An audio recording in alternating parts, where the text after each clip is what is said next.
आदित्य ठाकरे मत चोरीच्या पोलखोल करणार आहे। 27 तारखेच्या मेळाव्यामध्ये पुरावे ते सादर करणार आहेत। खासदार संजय राऊत यांनी ही माहिती दिली। संपूर्ण देशामध्ये मतदार याद्यांचा घोटाळा होतोय असंही राऊतांनी म्हटलंय। निवडणूक आयोग आणि सत्ताधाऱ्यांनी प्रेझेंटेशन पाहावं असा सल्ला संजय राऊतांनी दिलेला आहे।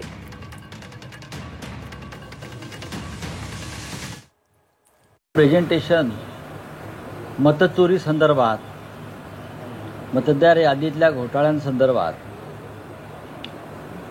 जे दिल्लीत राहुल गांधी यांनी केलं होतं ते मुंबईमध्ये आदित्य ठाकरे आणि त्यांची टीम करेल।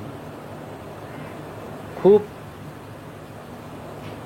महत्त्वाच्या गोष्टी त्याच्यामध्ये संशोधन करून आणलेले हे प्रेझेंटेशन महाराष्ट्राच्या आणि देशाच्या निवडणूक आयोगानं काळजीपूर्वक पाहावं। राज्याचे मुख्यमंत्री देवेंद्र फडणवीस आणि त्यांच्या कॅबिनेटनं मोठ्या पडद्यावर पाहावं। आम्ही व्यवस्था करू आणि महाराष्ट्रामध्ये कशा प्रकारे मतचोरी, व्होट चोरी, याद्यांतील घोटाळा झाला आणि त्या निवडणुका जिंकण्यात आल्या त्याचं प्रात्यक्षिक त्यांनी अनुभवावं।